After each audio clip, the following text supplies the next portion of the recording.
Three, two. Castaways. We are castaways. Ahoy there. Ahoy. Josh is too fucking hot for this, bro. I'm fucking Dude. dying right now.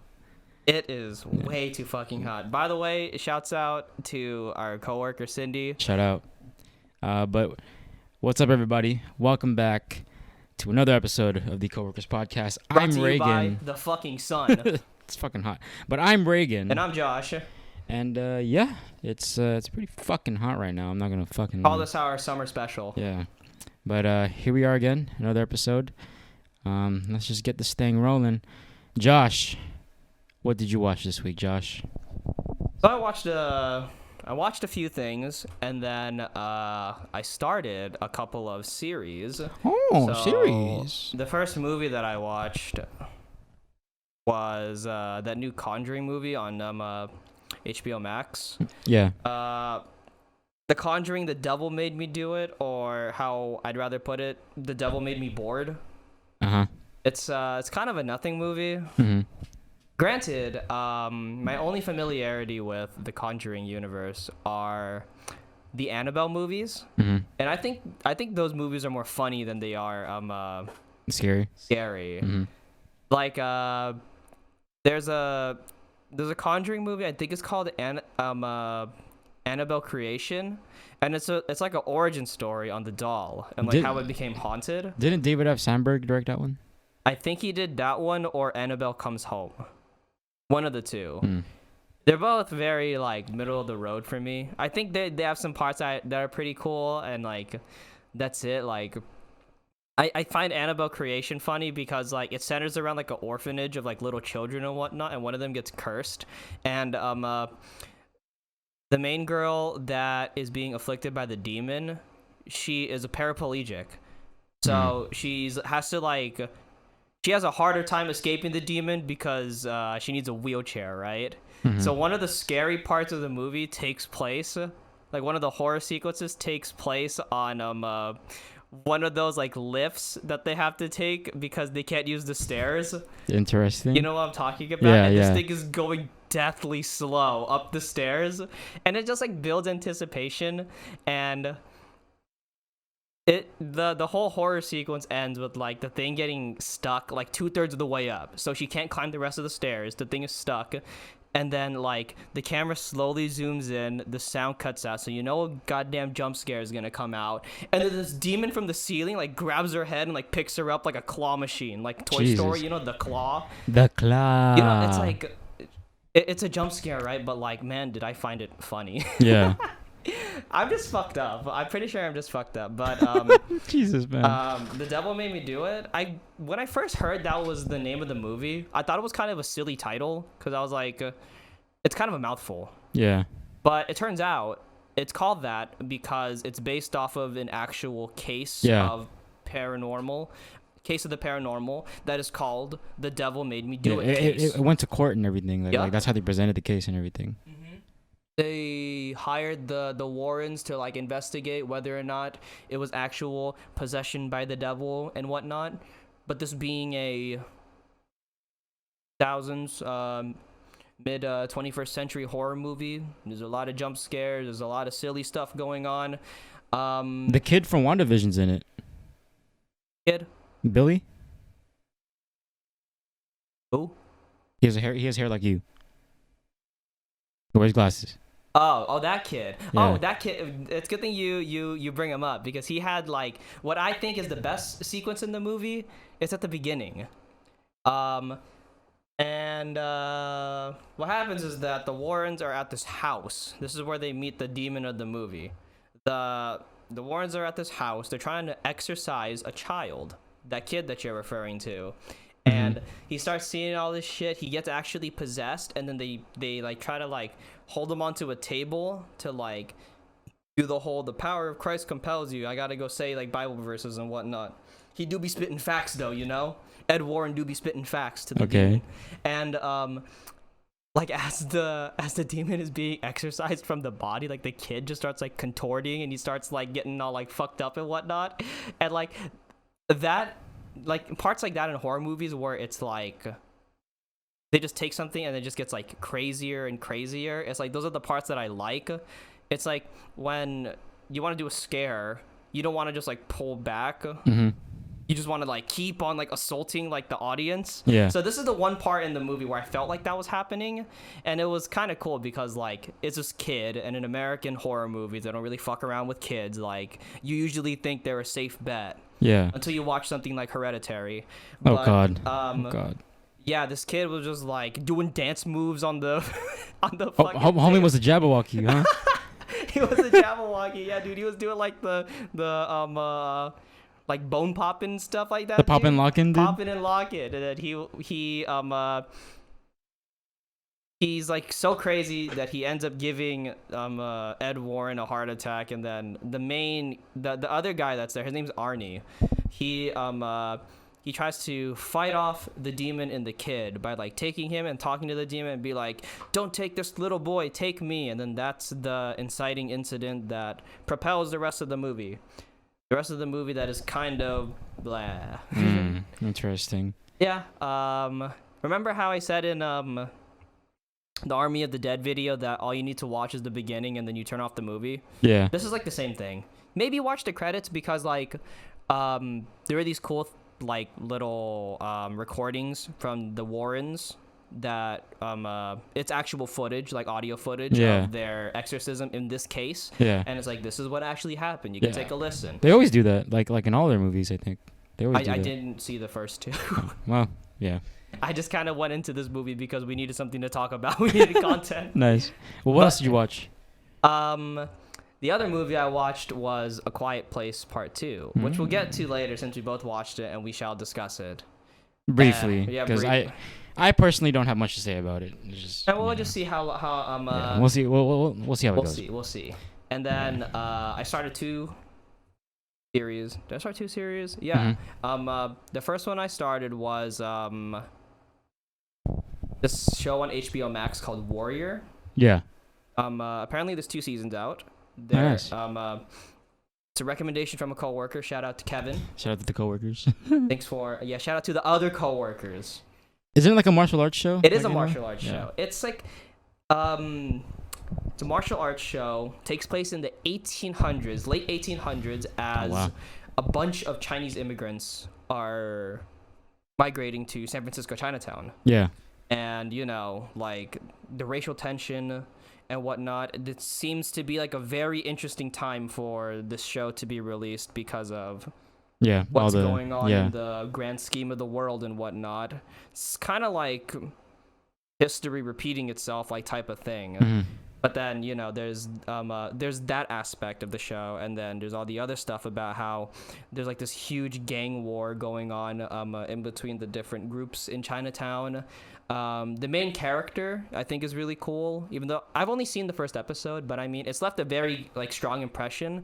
It has a very like gritty, like old school, like Western vibe to it, while also being clearly inspired by like old school kung fu movies of like the 70s and whatnot, especially in the music. The music is fucking cool in this show. Okay. Because it's a mix of like spaghetti western music, like some Morricone, you know? Oh, a little bit of Ennio that. Morricone, A little bit of Morricone, and then like with some different instrumentation and whatnot. It's really cool. And the fight scenes, like there's this fight scene towards the end of the first episode where the main character is like taking on a bunch of dudes from another faction that like wants to question him.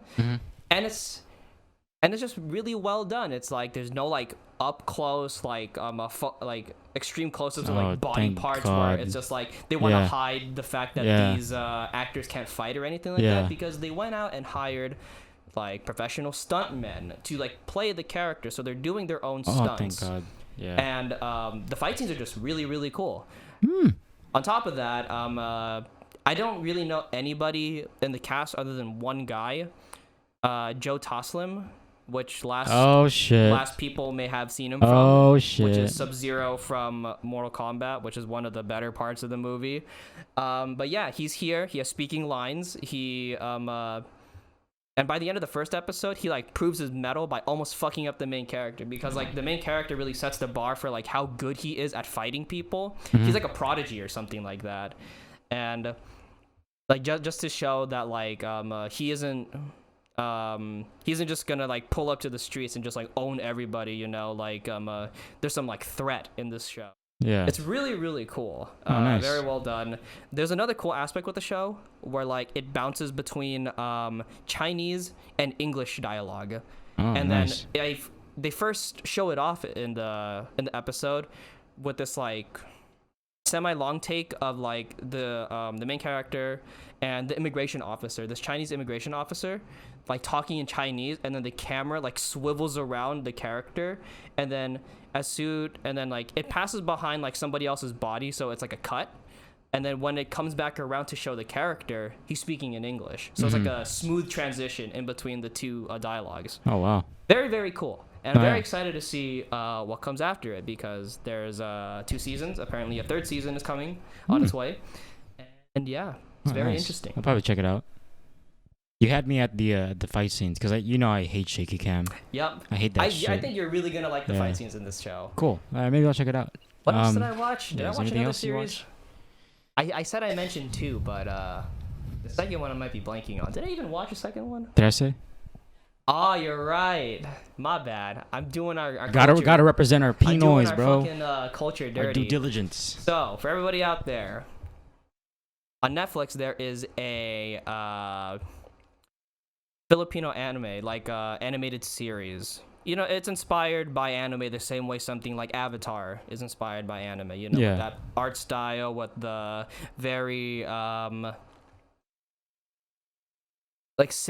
simplified look but very appealing look of things, and it's called Trece. It's kind of like Filipino Constantine.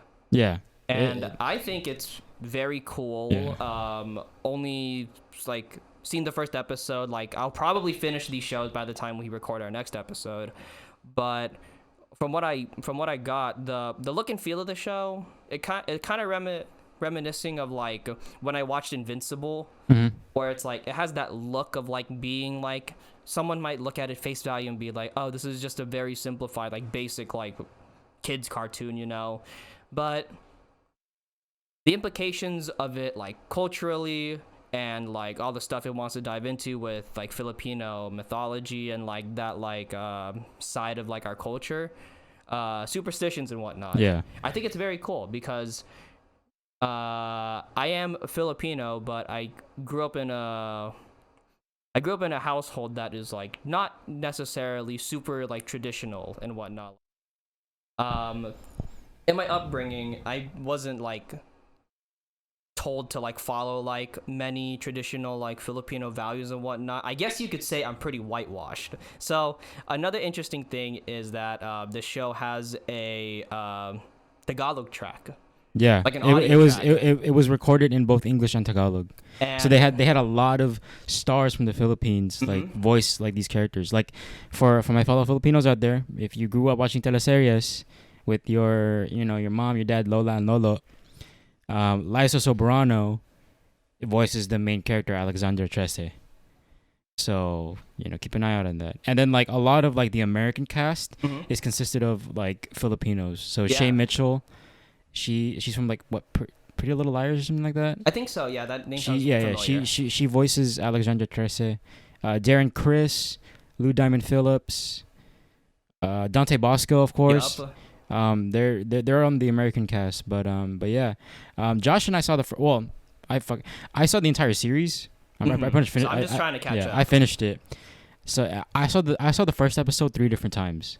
Like one time by myself, one time with my family, and then with you. And it's like different perspectives all around about like how this material was adapted and presented. Yeah, and it's sick. I really enjoyed the first episode. Yeah, I thought it was really cool. Yeah, and like seeing this world, or like just seeing like these mythologies that I grew up hearing.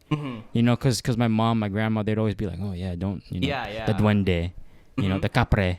The aswang, right? They'd always talk about all that, and to see it represented here in an animated show where it's accessible to a lot of people Most definitely is really cool, and I really appreciate that. And also, I don't want to forget, but it's based off of a comic. Apparently it's award winning. Yeah, yeah. And I don't know if you've seen the art, but I think you would really appreciate the artwork. I've seen a few like panels and whatnot. Yeah, but it looks sick. The comic in general looks sick. But yeah, the first episode it really set the tone for the show. Yeah. And like the world that the Philippines that like Alexander Trece like lives in and whatnot, which I really really liked. And the action scene was cool too. A lot of like very like anime inspired like actions. Yeah. Like, you know what I mean? Like, yeah, I know what you mean. It has it wasn't prevalent until like the very last like fight scene of the first episode, where they wanted to like really show off like some like dynamic camera movements and like crazy perspectives that like would take a lot of time and effort to actually portray correctly in animated form. And it's like people might watch it and knock it for like not having like a large budget, or like not having a lot of like quote like huge air quote like talent behind it, just because of the way it looks. Yeah. But I mean, given like this is the first season, Regan has finished it. I don't know if there's going to be another season. Yeah, I don't know like either. But yeah, I mean, like given what the talent behind this show is like is working with, I think it does a very very good job. Yeah. And if I can surmise my feelings about the show, is I liked it, but I didn't love it. Mm-hmm. And we'll touch upon it like in a later episode. Yeah. But there's just some things that the series as a whole I kind of have issues with. And that's not to say that, oh my god, it fucking sucks, blah blah blah. It's like it's a great show, and like I will always appreciate it for representing like our people. You know what I mean? And our mythologies and whatnot. But the way it was constructed and the way it just panned out is just I wanted more from it. You know what I mean? Like it just I wanted to love it. I just liked it. You know what I mean? Like that's the best way I can say it. But we'll do an even deeper dive. We'll do an even deeper likely, dive. Next But week. For everyone out there listening right now, please go check out Trece. It is a freaking the first episode itself is just phenomenal.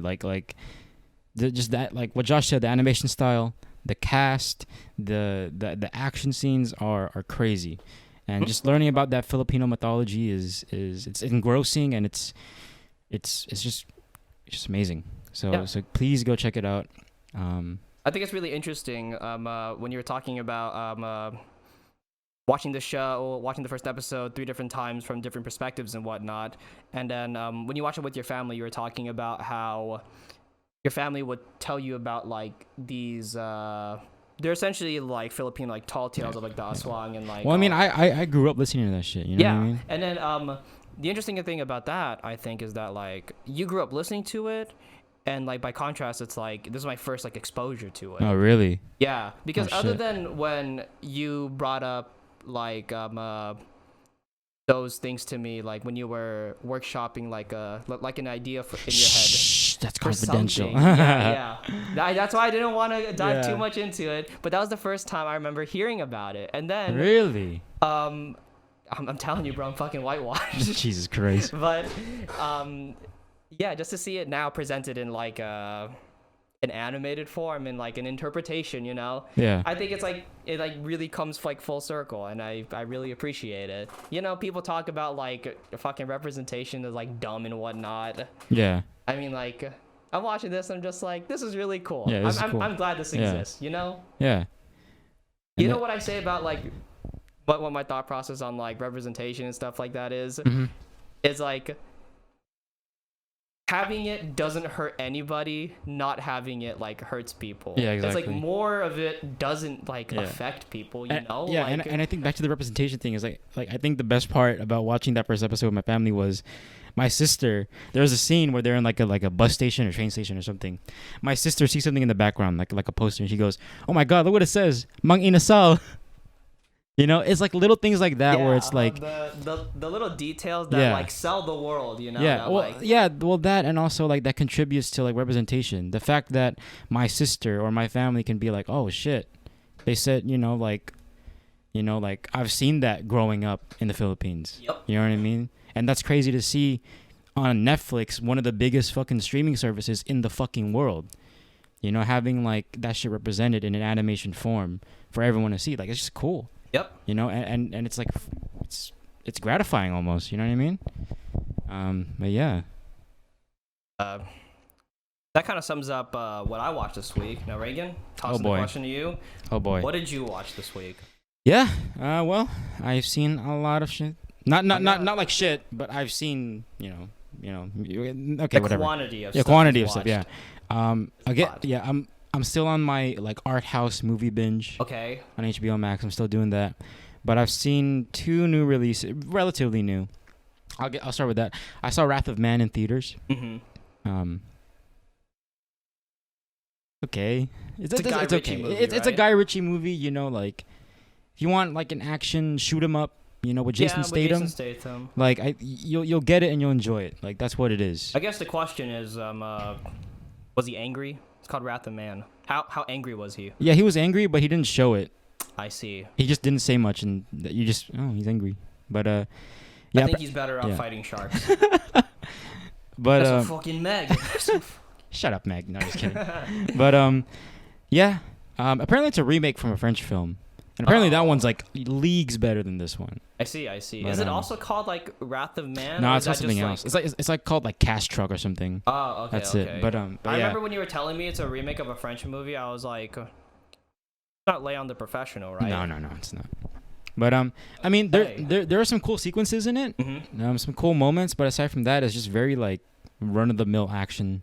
Yeah. You know what I mean? You go there. It's like the best way I can describe it. It's like it's a non-linear like plot, and it's like separated into chapters, so it's almost like a book. Interesting. It's weird. It's interesting, but like as a whole, it's just very run of the mill action. And then I saw In the Heights. The film adaptation to Lin-Manuel Miranda's musical. I just had fun with it, man. Really? In the Heights is a lot of fun. I hear like, nothing but really good things about it. You can nitpick it. There's definitely like some things you can nitpick if you'd like, but as a whole, it's just fun. It's just fun, and like the music and the dance sequences and all that, and the way they're shot it's so cool. So you know how Hamilton is a historical musical that's set to a lot of rap music. Yeah. In this movie, what is the main genre that they tackle? That's interesting because from watching the trailers and stuff like that, it's like I wasn't really sure like what direction. Well, it was okay, going let me for. bring it back to the whole representation thing. Mhm. Well, this does a big part in representing the Afro-Latino community in New York, in Washington Heights, comprised of like people like Puerto Ricans, Dominican Republic, like the big Afro-Latino like culture there, and that, I guess that's where Lin-Manuel Miranda grew up in, and he's just trying to represent that. You know what I mean? I see. Like a love letter homage to like like where a he love grew letter up, almost, yeah. And so there's a lot of like Spanish Latino like inspired music, but Lin-Manuel Miranda being him, there's a lot of hip hop too. Yeah. A lot of like rap, a lot of like drum beats and whatnot. So yeah, you can expect a lot of that. Okay. Because I think he made this before he made. He did. Yeah, he made this before he made Hamilton. Really? So there's definitely a lot of that rap precursor that that's interesting. Hamilton was known for. You know what that makes me think of? It's like he originally had In the Heights, and then he made Hamilton, and it's like Hamilton proved like his prowess, so production companies were like, okay, we'll let you make like your original thing that you wanted to make. Makes you think of Damien Chazelle, because originally his big he wanted to make La La Land first. He wanted to make La La Land, and then people didn't want to support him until he came out with Whiplash. Yeah, and then that's when the money started coming. And like that's really interesting. Yeah. And like I was telling my siblings this, I'm like, In the Heights is like fun all around. It's great. Yeah. It's fantastic, and especially for the Afro-Latino community. Like they're having like it's people say this is the Black Panther for them. You know what I mean? In terms of like just like this big accessible like piece of media that represents their culture. Like this is theirs. Like the best way for everybody to enjoy. Exactly. Yeah. And so I'm telling them this wouldn't be far-fetched to say that Hamilton might be coming out within the next 3-4 years. If you think about it, the amount of success this is getting, you know what I mean? Like, I'm pretty sure someone's calling up Lin-Manuel Miranda right now saying we want to do Hamilton, but a film. Yeah. So that wouldn't be, so far gone. No? Yeah, exactly. One thing I wanted to ask you about the movie is, could you feel the runtime? I remember seeing the runtime's about 2.5 hours, right? Yeah. Oh boy, that's a good question. I think there are some definite like road bumps along the way, but aside from that, it's just it's if you just let it take you, like in terms of like the music and the setting and like everyone just having fun, like the fun of it, like I think it'll just breeze by. Okay. Because I wasn't familiar with it going in. Yeah. Like I'm not. I know nothing about it. I knew nothing about it, but my siblings played the music all around the house. Oh, okay. That's how I kind of knew about it. Yeah. But that's it. And then seeing this, it was like, oh man, that was a great ride from like start to finish. You know what I mean? But yeah, those are the two like movies that came out this year that I watched. So I'm trying to watch a lot of 2021 movies. Yeah. But again, I've been watching a lot of like art house films. And lay it on me. Let's go watch. I'll just list them through. I saw Black Narcissus from Powell and Pressburger. I saw Pather Panchali by Satyajit Ray. That is one film in the Apu trilogy that he made. I see. And he's like hailed as like one of the greatest like filmmakers in like India and whatnot. I saw Cleo from 5 to 7, a film from Agnes Varda, which is fucking fantastic. It's phenomenal. Nice. I saw The Great Dictator by Charlie Chaplin. It's so funny, dude. Just him making fun of fucking Hitler and the Nazis, bro. That's fucking hilarious, bro. And then I saw The Hidden Fortress by Akira Kurosawa. Let's go. The film that inspired Star Wars, George Lucas to make Star Wars. It's interesting that you bring up Hidden Fortress because so over the weekend there's this big gaming event that just happened called E3. And this year there was a lot of showcase for like independent developers, like indie games. Okay. And one of the games that my younger brother sent to me was called what's the name? Like Trek to Tayo or something like that. It's a black and white like side scroller game that's like set in like feudal Japan. And he told me the first thing that it reminded me of, that it reminded him of, was Hidden Fortress. Yeah. So, like, I just thought that was an interesting I guess connection. you need to watch Hidden Fortress I guess now. I gotta watch Hidden Fortress. I guess I gotta catch up on my Kurosawa. But, man, like, the way this started off, I was like, what the hell is going on? Because, like, the movie starts off with, like, these two bumbling idiots, like, running around, getting into, like, stupid situations. But then eventually, like, as it progresses, I'm like, yo, this shit's fucking tight, bro. This shit's tight. You know what you gotta watch next? Seven Samurai. It's funny that you bring up another Kurosawa movie because I saw another Kurosawa movie. That is? Rashomon. I had a feeling you were gonna say Rashomon. Rashomon's fucking tight, bro. Yeah. Like that movie being this like, it's like seen through different perspectives of 4 different characters, paced so well, and acted so well. Oh, dude, it's great. It's one of those movies where like, you say the name Kurosawa, that's like, whether they've seen it or not, they'll probably know what Rashomon is. Yeah. You know? And then the last film I saw, I think could be a contender to like one of like my favorite films of all time. That is 8.5 by Federico Fellini. Fellini. Bro, this movie is... It's wild. It's a wild ass fucking ride because it's about this film director who is... Man, he's like... He's starting production on a movie, but like at the same time he doesn't want to he doesn't want to do it. Yeah. And so throughout the film we see these flashbacks to his childhood and whatnot and like his experiences, and we see it sort of bleed into this movie to the point where it's like he wants to make this almost like autobiographical movie about him or his life or whatever, but like his producers and whatnot want him to make this like sci-fi spaceship whatever movie. And then you know, there's a lot it has to say about like nostalgia, about regret. There's a lot it has to say about like the movie industry and like how taxing it could be to someone. There's a lot it can say about creativity and like how we, you know, take our worldview, our reality, and insert it into our work. Yeah. But yeah, this movie is just amazing. 8.5 by Federico Fellini. Damn. It's good. is really good. You know, the themes and stuff that you were talking about regarding 8.5. Yeah. It makes me think of this this music album that came out this year. It's from one of the most like well-known like electronic producers right now. His name's Porter Robinson. And he came out with his sophomore album called Nurture. And it came out 7 years after his first album, because he's been dealing with a lot of like self-doubt and depression about like the music industry and like how he views his creativity, his like creative process. Yeah. And the release of this album like tackles a lot of those themes that you just like talked about. And I highly recommend you listen to like a handful of like the songs from there. Like I'll make sure to send you like what they're actually called, because like they really dive into like a creator's like mind, like when he feels like he's achieved it all and like he's like peaked. It's like, what if he doesn't make something that's like as good as like the last thing, and like all these doubts and whatnot. And it's like, now that you're here, like, is it really that satisfying to be like that successful? Yeah. And then it's like, not only does it play into the fact that he's a musician, but like the fact that like this could be applied to anybody who does art whatsoever.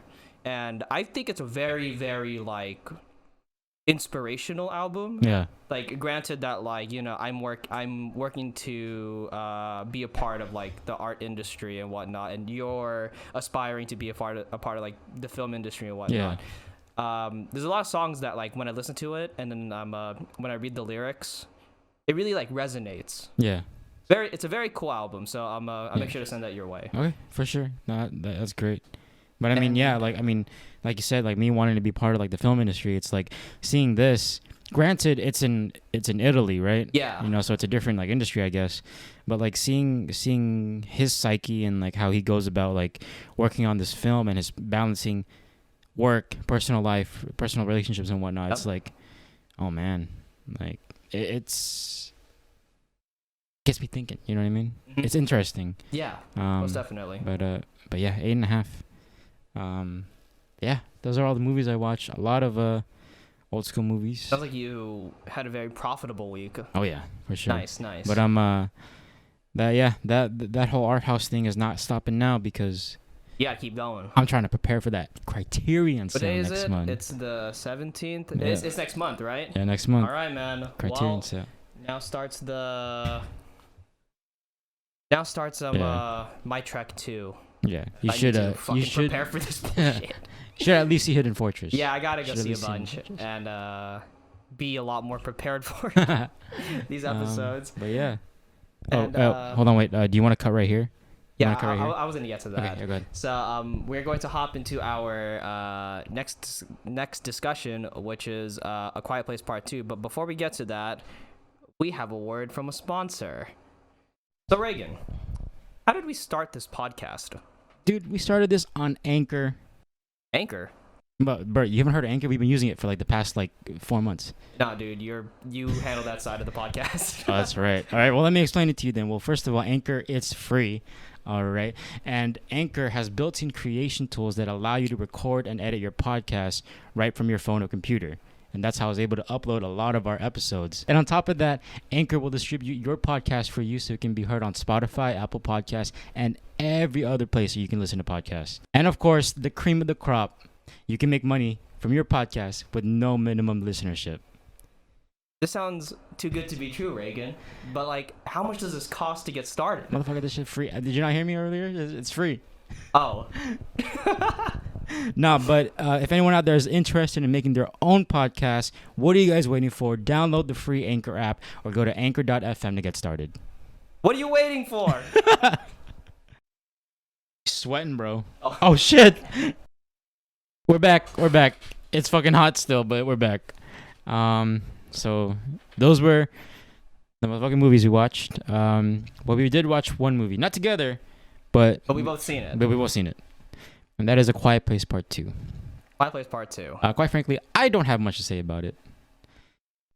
Because what I've been telling everyone at work or like all my friends and whatnot is it's not as good as the first one. That is like the most concise thing I can ever say is like it's just not as good as the first one. And remember how I told you that there was one thing that irked me about the movie? Oh, lay it on me. What was the part that irked Fucking, you? how do you say his name? Jimon Hansu? Is that how you say it? Yeah. How do you put him in your advertisement and make him top billing and you kill him off after like 3 minutes? In one of the stupidest ways possible. It was so ridiculous. Like I was in Oh that my theater with my God. girlfriend, bro. I was in that theater with my girlfriend. When he died, I was like, there was visible like shock. I was like, what the fuck? Why would you do that to him? Yup. And then what else? What else?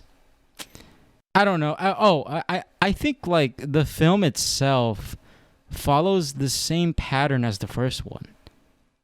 You know what I mean? Like in terms of like the setup, in terms of like the rules that it has to set up and like whatnot. Yeah. The goal that the characters have to have, and then like almost at the exact moment, there's this, because you remember how in the first one there's that moment where it's like John Krasinski and his son, they're walking through the forest and they run into these people.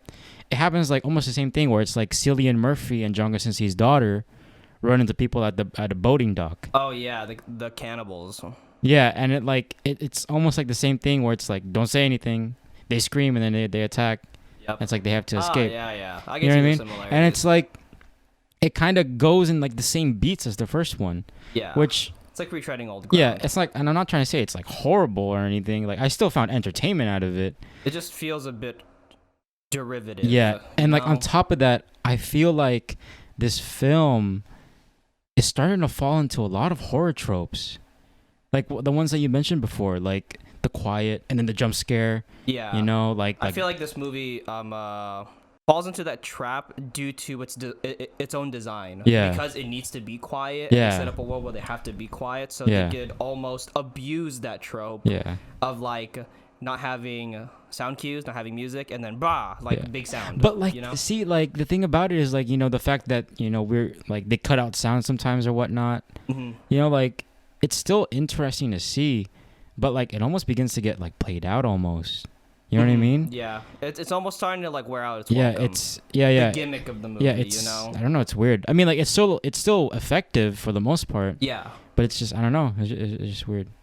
You know what's crazy about like the whole like quiet gimmick and whatnot? Yeah, It makes you think of Sound of Metal yeah, and how like the way that that movie portrayed silence and like the loss of hearing and like what it does to people. I know like for the purpose of the movie, it's different to character study and whatnot, Yeah. like Sound of Metal, but there's something about like the sound engineering and the sound design Yes. of like Sound of Metal that makes it a lot more scary in my mind than anything that happened in this movie.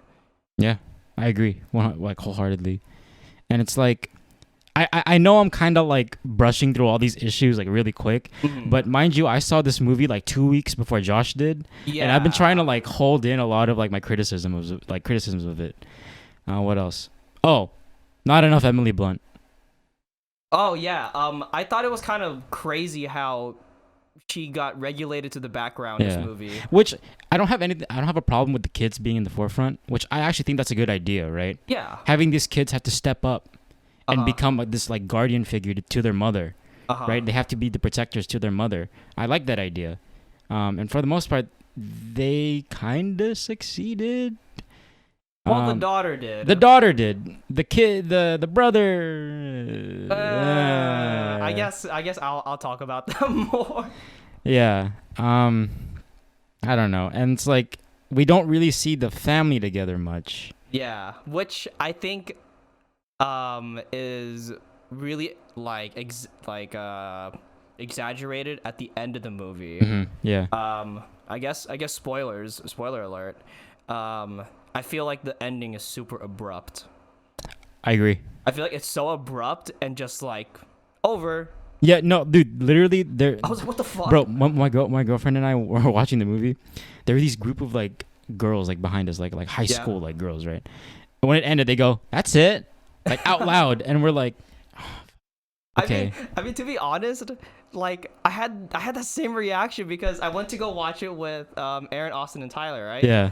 And then when that last shot of the hearing aid on the microphone is zoomed in, and then it cut to like the credit is like directed by John Krasinski. I turned to Tyler. I was like, "Is that it?" Yeah. Like, I don't know. It felt like a weird like place to just end it at. And I see people saying that like, "Oh, it's because this movie's gonna be a trilogy, and this is just like the midway point into like leading into something else." But then I was like, can we at least like reunite like the family? Yeah. You know, Yeah. after everything that's happened. Yeah. And the fact that like the main purpose of the movie was to get a boat to get Emily Blunt, the son, and the baby to safety. Yeah. I feel like the point of the movie isn't even achieved. Mhm. You know? It's like, sure, Cillian Murphy, the daughter, they found solace, they found salvation on the island. But like, what about the rest of the family? Like, I don't know. And I guess No, I like, agree. whatever, it's supposed to be a trilogy, and I'm just like, okay. Sequelitis. A little bit of sequelitis going on here. But I think one thing I liked about the movie was the opening scene. I thought the opening scene was pretty cool too. Was like seeing the world just all of a sudden just shift and change. You know, everyone's having fun at a baseball game, going out to get groceries, and all of a sudden like it's like Armageddon. Yeah. Motherfucking Michael Bay, Armageddon. No, dude, Michael Bay. Yep. He Shout did out to produce. Michael He did produce this. Yep, But Dunes. you know, like having it to come in, and then everyone's like like the hysteria. Yeah. And, like, everyone freaking out. I was like, oh, this is cool. This is The cool. crazy thing about it is like a lot of people were saying how like reminds them of like the current situation of like the pandemic and whatnot. You know, I read some comments of people going a little bit further, and they were like, oh, you know, like they were watching John Krasinski went into the store, and then the guy was watching a news broadcast of how something terrible came from China, and I was like Wait, that was really in there? that was in the movie. Ooh, boy. Yeah, you don't Oh, remember that part? I guess I didn't catch it. Yeah, I don't know it's from China. Oh my. yeah, it said like it originated from like China or something. So I was like, Yikes. yeah, but I mean, you know, that's just like a weird like, you know, coincidental happenstance with this movie. Yeah. Anything else to say about it? Dude, they can't swim. Bro, these dumbasses can't fucking swim. So The think the about it, motherfucking- bro. New the- Zealand, Bro, the that shit motherfucking popping monsters. off. They're Yeah. like, what the fuck is going on in the world? Bro, Hawaii right now, Yeah, bro. All exactly. of Polynesia right now is just like, word. Can't relate. You ever see that meme of like, it's like a cat standing on a snowy road in overalls? He's like, It's like- what they doing over there? Yeah. What the fuck they doing over there, dude? That's like every single island nation, like Yeah. Japan, the Philippines, bro. We're safe. They're all just like, what the fuck is going? Yeah, what Oh the hell? shit. But yeah, I mean, I don't think there's any much. I think Cillian Murphy was pretty cool. He was Yeah, he was I liked his cool character. enough. I liked him. Although I wasn't too sure whether or not they knew him already. I think they did they because did? they know him Did from the they? baseball game, and apparently I think John Krasinski and Like- Cillian Murphy's character Like were they, like friends. they kept in contact during this whole ordeal. I don't know about this whole ordeal, but I know Emily Blunt said something like, when you saw those signals and it's like, did you know it was us? Oh, that's And right. Cillian That's right. Murphy like said something like, yeah, it's like, you didn't think about coming for us, and he was like, no, because of his whole like Yeah. dealings with yeah, like I mean, his story's kind of sad too. Mhm. You know, like losing his like only son. Or whatever. Yeah, like, and then losing his wife to like a Yeah. sickness and whatnot. yeah. Yeah. But yeah, I mean, I don't think it was terrible. You know, we've definitely seen some terrible movies this We've year. seen a lot worse. But again, it's just I just didn't think it was as good as the first one. Yeah. And it's a shame that this is gonna be a trilogy because I think the first one was just a really like tight, just like movie in Well and of itself. contained, just Yeah. like, you know, thing. You know, I kind of wanted it to be a self-contained singular thing until very last shot of the first movie, which I think is Dude, awful. I Like, right remember there? I remember that when I watched it from my class. Yeah. Remember? And then you were telling me, he's like, Regan, wait, watch this. And then it happens. I'm like, what the? Like in my head, I was like, what the fuck? And you were just laughing. Yeah. You were just laughing your ass off. And you were genuinely don't like that scene. And you were like, you know what that is, dude? Michael Bay did that. Yeah, I did. He fucking did. Bum bum bum bum. Dude, Platinum Dude, he was like, all right, John Krasinski, I'll give you the support you need, but you gotta put this one scene at the end. Yeah. And is that all you have to say about The Quiet Place 2? Yeah, honestly, like. You know, the thing about A Quiet Place, like, the general property itself, is that I was worried for the second movie because, in my opinion, I didn't even really enjoy the first one. I think it's okay. Like, that might be blasphemous. I remember like seeing it like when it came out. I watched it like the weekend it premiered, A Quiet Place Part 1. And then I finished watching it and I was just like, is this it? And like mainly because a lot of my problems are like derived from like, I guess you can call them like nitpicky things, but I feel like they're like conveniently placed obstacles in order to get like the plot moving forward, you know? It's like, okay, the biggest offense of this that I think about from the first movie is that stupid nail in the stairway. Why the fuck is it facing upwards? It's so long. Like, that's such a health hazard. Like, I don't know. And then, like, it kicks off, like, a lot of, like, the bad shit that starts happening in the first movie, you know? And then I thought it was hilarious that, like, there's, like, a cheeky little, like, shot of the daughter going down the stairs. It comes back. It shows the nail, and I'm just like, is that some type of, like, Easter egg? Honestly, like, when I saw that, it didn't make me, like, laugh or be like, oh, that's from the first movie. It's like... It frustrated me. The same thing happened when John Krasinski was walking through the store and it passed by the spaceship.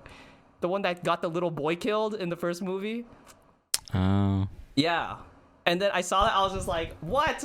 Like, I thought that stuff was like, it's so funny because it reminds me of parts in the movie that like rubbed me the wrong way. Yeah. So, A Quiet Place 2 didn't really start off on, like, the strongest foot, but it saved itself by having a pretty good, like, opening sequence, like that part when the bar that they're hiding in gets fucked up by the alien, and then the daughter and John Krasinski are fucking running. I thought that part was cool. And then, you know, we cut back to the present. Now, the family is journeying off into like unknown territory, you know, like they have to move on.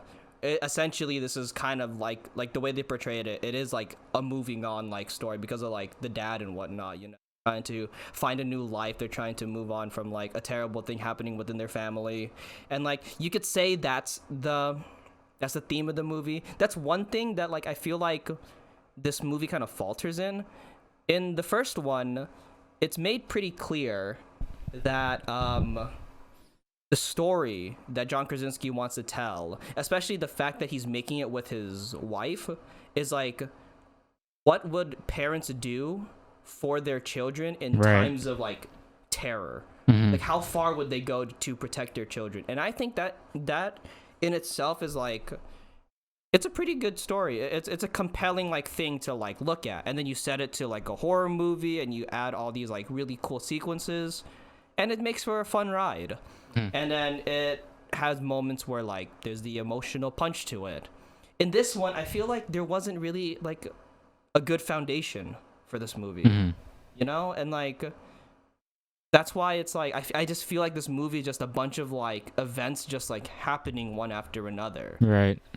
And there wasn't anything like that egregious in this movie that makes me think like, oh, that's just the convenience of like we need to get the plot moving and whatnot. The only time I thought there was a plot convenience was the son leaving the baby to go look for the mom. I thought that was so like weird of him to just like leave. It's like, what did he discover? That Cillian Murphy hides his dead wife like in the attic? And then a lot of people were saying like, oh, it's because like, you know, he has like anxiety and stuff like that, and they're like tackling like a mental health issue and stuff like that. But it's like by the end of it, the only thing I thought was like, this kid is gonna get like, this kid's more of a danger to the family than the fucking baby. Yeah. And then like I don't know, it just didn't sit well with me. Like that's how it was presented. And it's funny. When the movie was over, Aaron brought up this idea that like, you know how when the daughter put the hearing aid on the speaker system, sent out the signal, and she used like a blunt object to like kill the alien.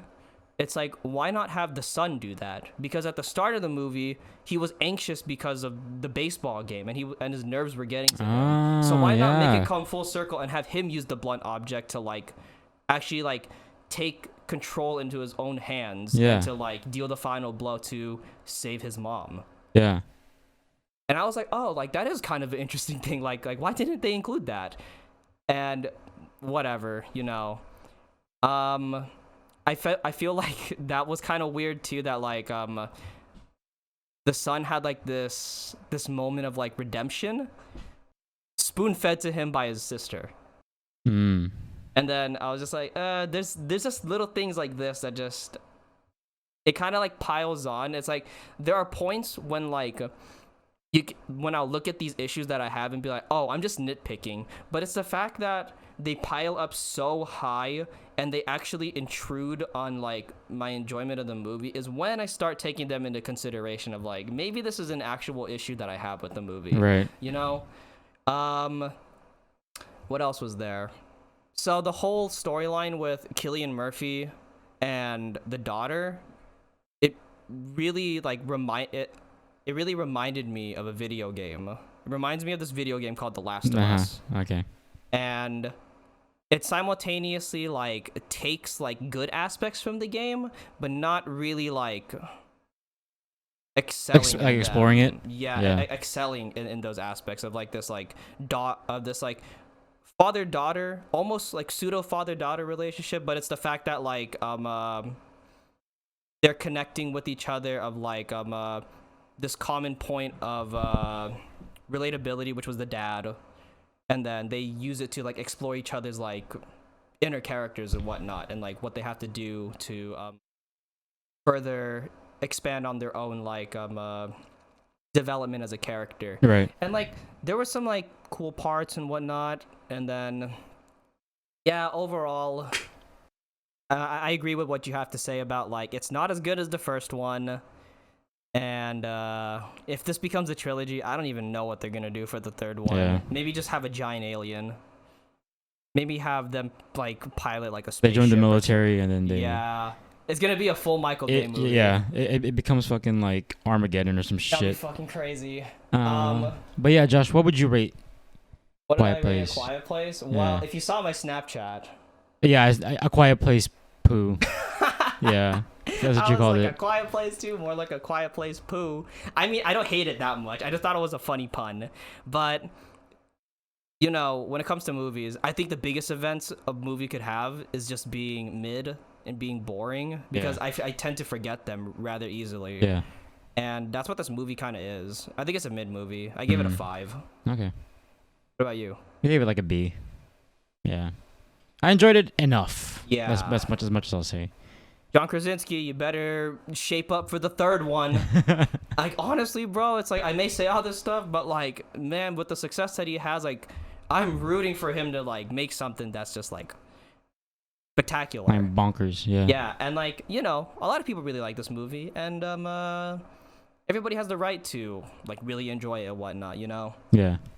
Off of everybody's own opinions and their own minds. Yep. And I guess that concludes our discussion on A Quiet Place Part 2. Yeah, and I think that's pretty much it for this episode. Yeah, if you guys are interested in any of the movies that we watch, please go check them out. If you guys enjoyed this episode, please let us know. And yeah, be sure to follow us on Instagram at coworkers.podcast. I'm Regan. I'm Josh. And yeah, good night, everybody. Have a good night, everyone.